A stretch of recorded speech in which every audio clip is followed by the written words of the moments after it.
Warner Brothers Animation just told us with their whole ass chest who Superman's best villain is.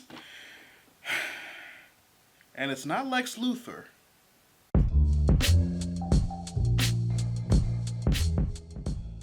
Readers, even though I still have like half of them to watch, I think that the connected universe of DC animated movies inspired by the New 52 and the Rebirth comic launches was an experiment that had mixed results.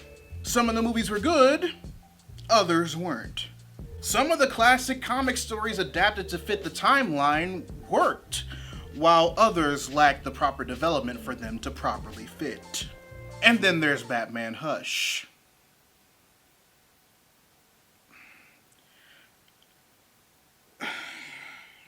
So when DC announced that they'd be taking their animated movies in a different direction after Justice League Dark Apocalypse War wrapped up said universe, I was excited to see what they'd bring to the table.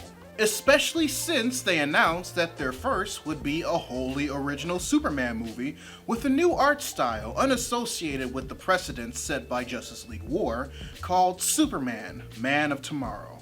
And I love this movie.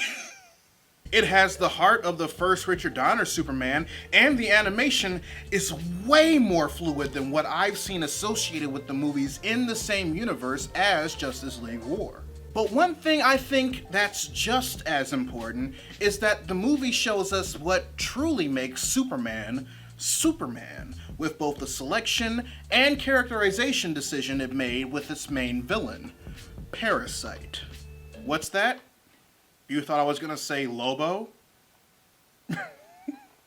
Why would you ever think I would say Lobo? I fucking hate Lobo.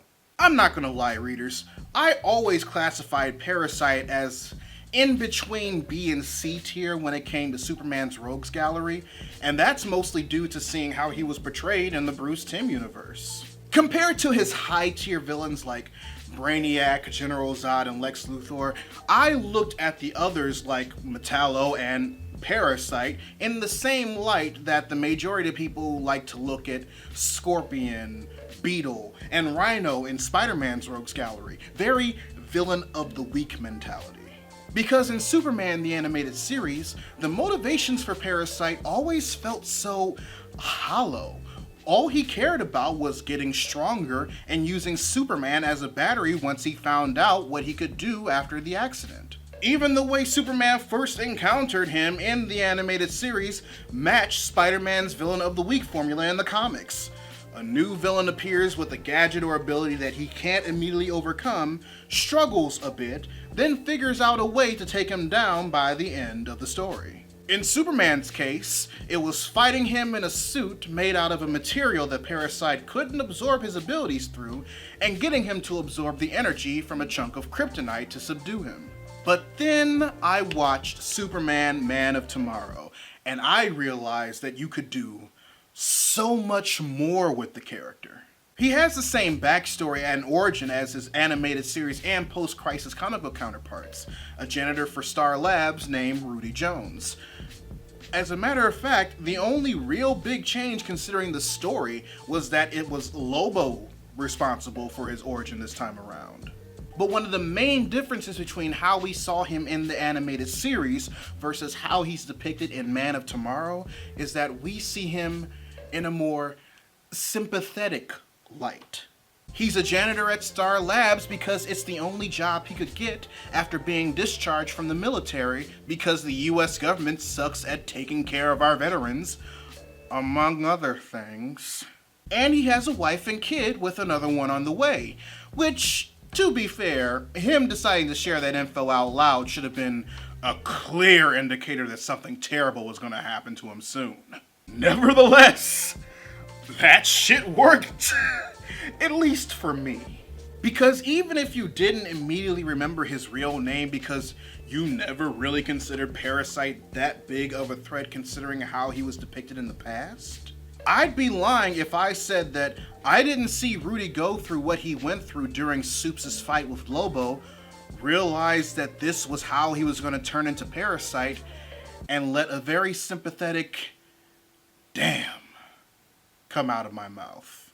Because while the movie did display what he could do to regular humans, which was absolutely terrifying, by the way, we also saw him at his most vulnerable when he went to visit his wife and child post-transformation.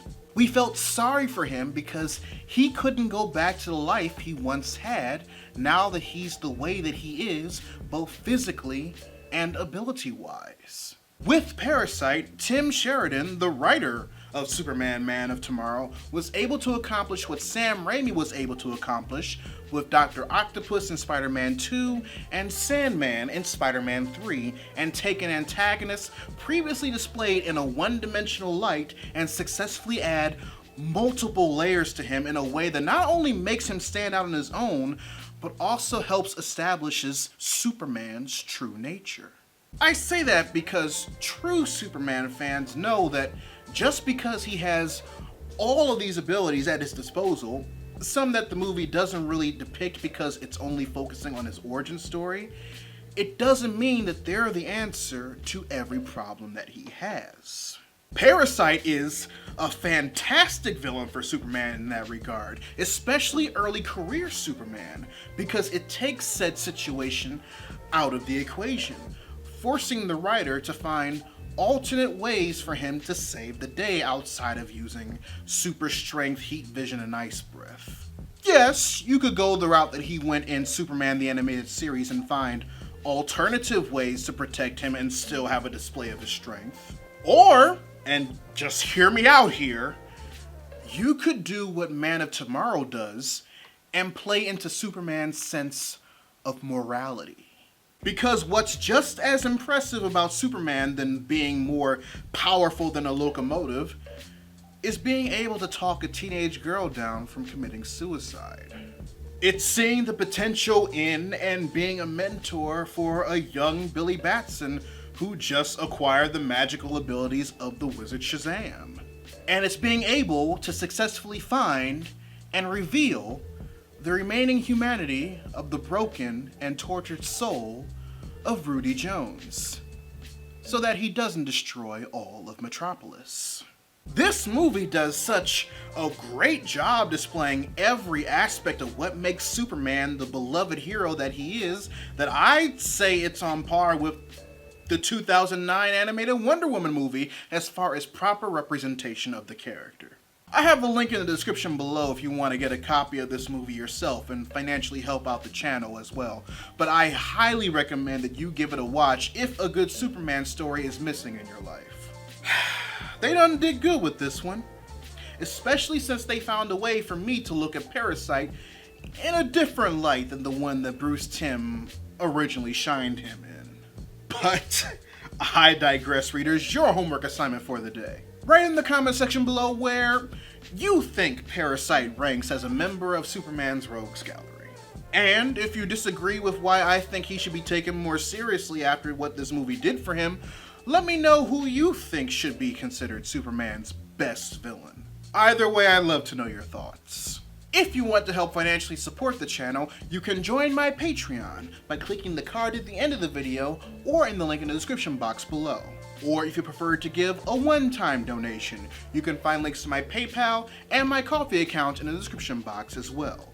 Also, make sure you subscribe to the channel and turn on notifications, because I post new videos every Monday, Wednesday, and every other Friday. But until then, this is Readus 101. Class dismissed.